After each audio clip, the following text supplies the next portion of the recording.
Greetings, everyone. I'm excited to welcome Dan Marcus, co-founder and CEO at Ramp, to the show. Dan, welcome.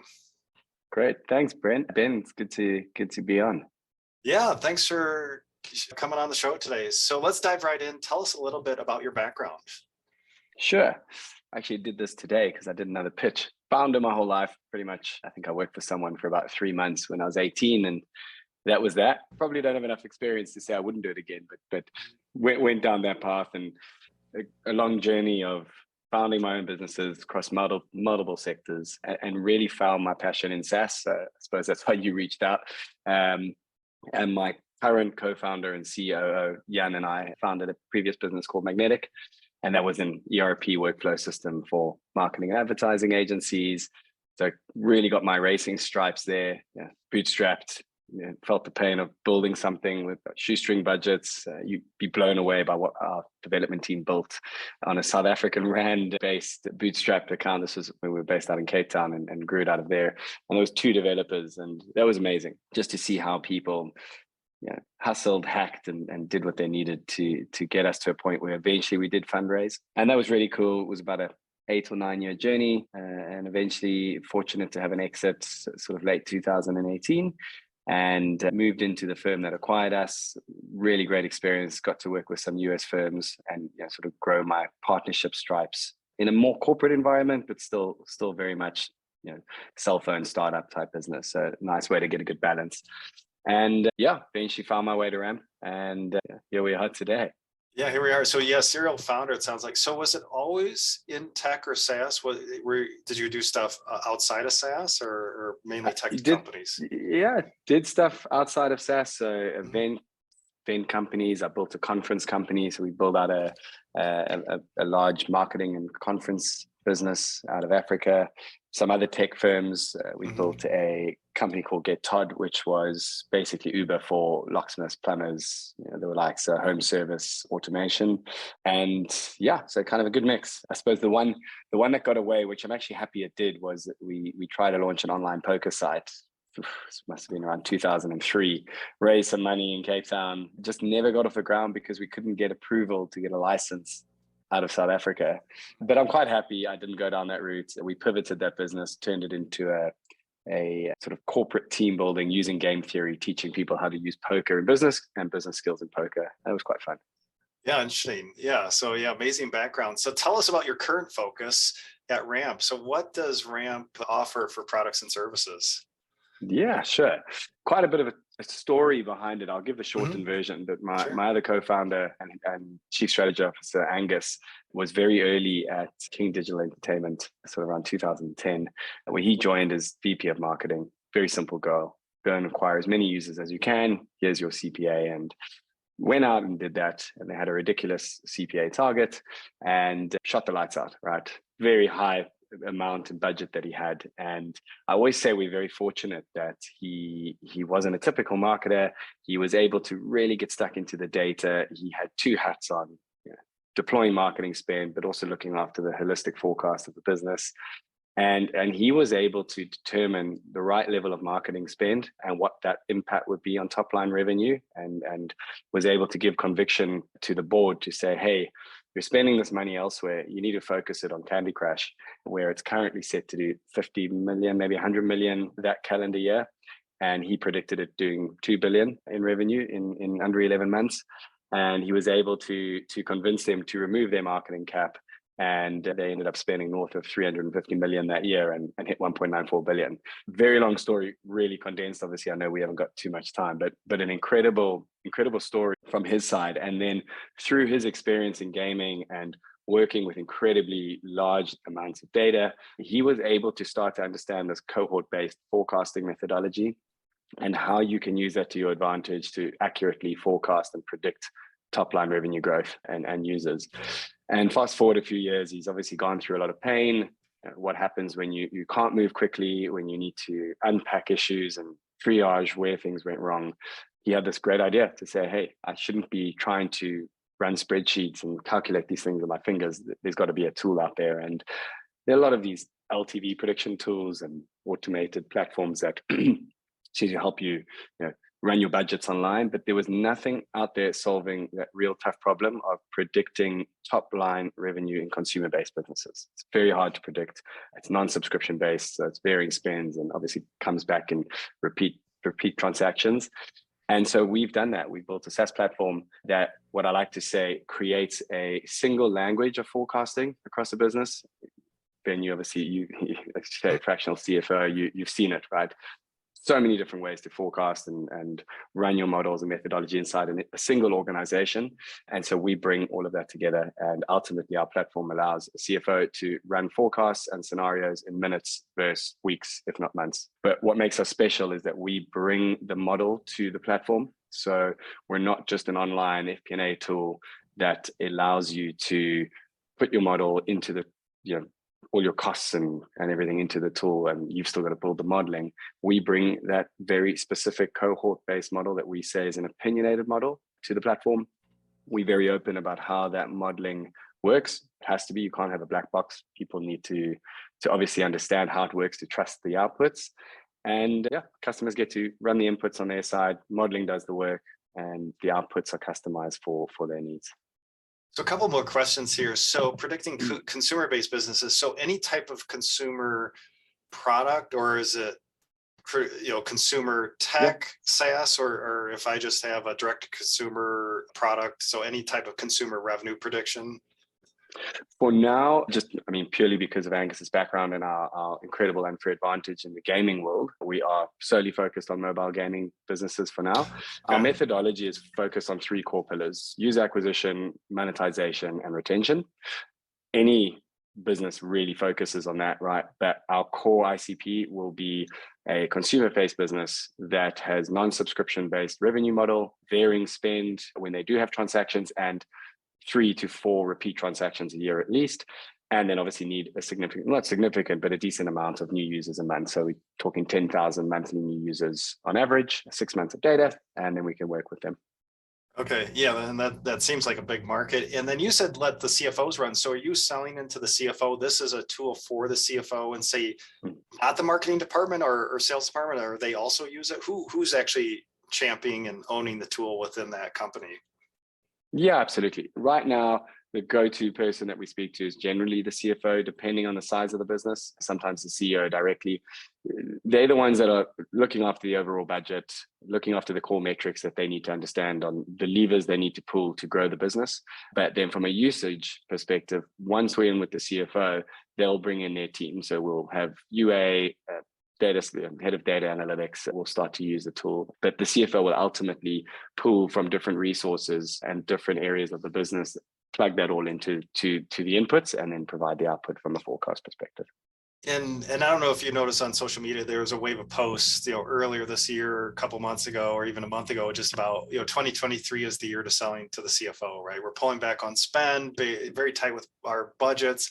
And so are you seeing the same thing? Is it taking more convincing of the CFO? Are they more hesitant? What are you kind of seeing on the front lines right now selling into that CFO group? Yeah, it's been an interesting one. I absolutely see it. I think I saw that article that you're talking about. And on the flip side, if I talk more about the industry we focus on, there's quite a trend in gaming where there's a lot of studios focusing more on their current titles as opposed to going and creating new titles so that they can focus on the current ones to make them more profitable. Right? How do you extract more out of what you have? So that's a great leverage for what we're focused on. We help them do that. In terms of the general SaaS perspective, it's always the first thing that goes, right? In marketing, when things are down, everyone wants to cut marketing budget. When focus on the CFO and the tools, cut the tools unless they're really adding that value. Where we are able to kind of infiltrate that is that we're not a full stack FP&A platform. We come in not to replace the entire stack that you're working on. We're and it's the best way to say it. We're effectively their right-hand man, that we're coming in and helping them get to those profitable areas that they're looking at. But most importantly, I had a good answer for this the other day. We'll come back to it. Yeah, it's a little more convincing or ROI, but yeah, like I said, you're not in there trying to uproot their whole FP&A stack and their whole forecasting No, budgeting yeah, solution, but very specific niche, and especially with, it seems like you said, mobile gaming, just a lot of data at play there to figure out, how to best forecast and how to best apply those marketing resources. yeah, and we're not coming in and charging ridiculous fees for it. The way that we price it, we looked at what an FP&A resource would cost a year and how we can support that role, and we kind of price it alongside that. But we haven't felt that need of cutting. But I actually had a call with a client the other day about it, where as long as we can prove our value, that it's not just for the CFO. Obviously, CFOs are seen as cost centers, right? That's why everything gets cut. Any cost that you must hate it, right? Anything you want to put into your tech stack is seen as a cost, and it's met with that hammer. And the conversation I had with them was, well, they've got so many business units inside their organization that are all pulling from the CFO or need their requirement. And as long as we can prove value at those business unit levels, and that can roll up to the CFO, then it becomes a no-brainer for them. So yeah, we'll continue to push on that. But I mean, it is absolutely out there. So I would say the majority of anyone selling to that CFO stack is going to feel that pain. Yeah, no, I like that because it's a good angle, because I think sometimes CFOs are harder in their own groups, where if we have to pull budgets back, then in their group, it's like, we're not spending a thing because we've got to help all these other departments and facilitate, the operations and better efficiency. So that makes a ton of sense. Yeah. Not just for finance, but the entire org. Yeah, I suppose I throw a question back at you, because you see it all the time, right? Is how much of the CFO stack are you seeing getting pulled out more from executives to say, this could just stay as a manual function. We don't need to automate it, stay in spreadsheets. Yeah, I'm sure you see that pain all the time. Oh yeah, especially in the finance and accounting function, it's always we're taking processes from spreadsheets or manual process into technology, and that's always that change. And then eventually maybe we rip and replace the technology, but then it's like, all right, how much pain is this? I can just keep doing what I'm doing, but eventually as you scale up, the problem becomes magnified. You can't handle that volume doing it manually. So yeah, exactly. We had a call not too long ago with a prospect where they'd built their entire cohort-based model on spreadsheets. Yeah, it was amazing. Obviously, you can do it, but they demoed it to us because the comment was, well, we're okay. We can't spend money on it, but let me do a demo. Within 2 minutes, they changed something on the spreadsheet that just threw errors across the entire thing, and they couldn't fix it on the call. And it just shows, there are those areas where unfortunately you have to automate stuff properly. When you rely on spreadsheets for that really heavy load, there's potential for trouble. Yep. Oh, always. Yeah, that's the biggest fear of the CFO, is some sort of error, formula error that you don't catch, and it just then things get really, really bad later on. But so really interesting. And sorry to interrupt there. I suppose from Angus's story, one of the pain points that he felt was there was an error on a forecast that cost tens, if not hundreds of millions of dollars in market cap decline because of an incorrect forecast. And they were able to fix it, but it took a few days, if not a week, of executives coming into a room together because everything was in spreadsheets.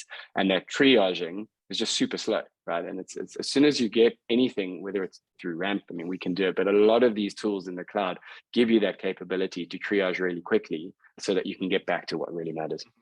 Yeah, I love spreadsheets, but there's a limit to it. But so tell us, when was RAMP founded? Founded late 2018, started development early 2019. Okay, all right. And then where are you guys located? A head office in the UK, and then we got a lot of developers and data scientists actually fit out in Cape Town in South Africa. Okay. And then what's your current team size? 33, 34. I think we just brought on one more. So 34. Okay, perfect. And anything you want to share around your ARR range, revenue range? Range is, I'll give you a range, sort of 750 to $1 million in ARR. Yeah, and we only really started pushing the sales model in terms of SaaS sort of mid last year. It's still taking our time. It's an incredibly difficult problem we're solving, so we want to make sure we solve it properly before we really start to scale. Yeah, it makes a lot of sense. And I think this will be really interesting as a CFO. So tell us a little bit about your go-to-market motion, because obviously you have a niche right now, the mobile gaming app market. So do you have an identified list of companies there that's set? Now it's just reaching out to the CFOs trying to get into the finance department? Yeah, I mean, spot on. So ABM approach for me, sort of for the first, I would say next year from now, it's always been a big passion of mine, that very targeted ABM approach and building a story around each of those users, because you can start to understand so much about them. And the nice thing in not just gaming, and any app-based business, there's a lot of tools out there, data.ai, Sensor Tower, who pretty much classify by revenue band and size of business your entire market, and you can handpick from there. So that's for now, but at the same time, really starting to develop a content strategy, bringing up thought leadership. We've obviously got incredible domain expertise in our team, so starting to get that flywheel going and building ourselves a reputation in the market. Okay, yeah, it makes a ton of sense. And so how much capital have you raised to date now? $5 million, and we did our seed round late last year. Okay, so 5 million raised to date. And then what did you see? What triggers or milestones said or indicated that you're ready to raise some capital? Yeah, it's a good question. And I suppose also timing. I know one of your questions was around learnings. We've been talking about raising for about 2 years, and we were fortunate to be able to bootstrap a fairly decent sized team before we raised. And that was because we brought on a few consulting clients that we were able to work with them and their data while building the tool on the side. So that was great. Meant we didn't have to give away equity. But I suppose that first trigger was, we're probably going to move way too slowly if we stay bootstrapped, because it's easy to say it's okay, we'll get to that. And I felt like we needed that pressure, number one. And number two, we got to that point where we were bringing on more clients, we needed more resources, we needed to accelerate the data science capabilities. Our team were just burning, right? We couldn't keep burning it at every end. So that was a big trigger for me. And yeah, so we kind of turned it on. I think we started 4th of July is when we kicked off the race, and we don't like to do things easy. Started it at the middle of a UK summer and a tech downturn. But I mean, my opinion, if you look at it from, if we had raised in January last year, we would have been in trouble. And if we had waited until December, we would have been in trouble. So I think we got it smack bang in the middle, which is good. Yeah, perfect. And with that $5 million seed round, what lessons learned, in that process that you'd like to share with other founders listening? Yeah. How long have you got? I've actually written a few blogs on my learnings. I would say the first one would be around not testing the waters. Like, don't test the waters when you start, right? When you raise, you need to go out and know you're raising, know what you're committed to, know the time impact it's going to have. The minute you test the waters, everyone likes to have conversations. You're never having conversations. You're always raising when you're speaking to VC, even angel. But the problem is, when you're testing the water, you're speaking to 2 or 3 people in that week at best. You're not getting any consistency. You're not learning. You're not driving any natural progression or pressure. You don't have to tell people you're raising and speaking to 100 people. They can feel the energy. And if you do it the other way, that you come in prepared, ready, you nail your 30 to 40 pitches in the first 2 weeks, everyone lines up on that same timeline. So all your second conversations are happening around the same time. So when you get to a point of term sheets are coming, they're all coming around the same time. So you're not having to, one, make a decision of 1 or 2 term sheets. Hopefully you get lots, but also 2, you're not wasting investors' time. The ones that pull the trigger first also don't want to be sitting and waiting while you do your homework. So that was really important for me. Obviously being prepared, have everything that you need. It's obvious, but have all your investment decks, have all your post-meeting information, be able to hit send on any questions that get asked. And with that, build a question, sort of, what do you call it, parking lot on the side, right? Anything that comes up in every single pitch, make a note of it, the good, the bad, the ugly. You're going to be shit the first few times you pitch, even if it's your second round, the third round, you forget about it. No matter how, we thought we were special. No one's special. You're going to be rubbish when you start. But take those learnings. Don't be afraid to ask the investors for feedback, and no is fine. Get feedback on it. I think we had 1 person in our entire round that didn't give us feedback. So the VCs, I would say, the other learning is they are people too. I think there's all of this pressure built up from all the movies and series out there that you've got to be scared of people. They're still people, right? They're doing the same that you're doing, just on the other side of it, and they're always very happy to share. I'd say probably also understand who your, when you're selling, you've got to know your ICP. Same way you need to know who your ideal investor profile is. Build that, understand who they are. That goes a long way with the investor themselves. When they know that you're speaking to them for a purpose, you understand what their portfolio is about, that will bring a lot of respect. Yeah, what else? Be transparent. Don't hide anything. You will get found out. There's no doubt about it. I heard horrific stories during our raise. So from other founders, I know we're raising at the same time. Just be honest. You know, especially late stage. Everyone loses that client. Everyone has that bad news. It happens. It's business. Don't hide it. You're going to have a board meeting with this investor a few weeks after you close the round, and that's going to come up. And it's a 10-year relationship. You want to make sure you get off on the right foot. I suppose the last two, understand the time that it's going to take. It's a full-time investment doing this, but there's no excuse that your business doesn't carry on the side. So be prepared. Have everything you need to have that continue, and you'll be okay. And VCs talk to each other.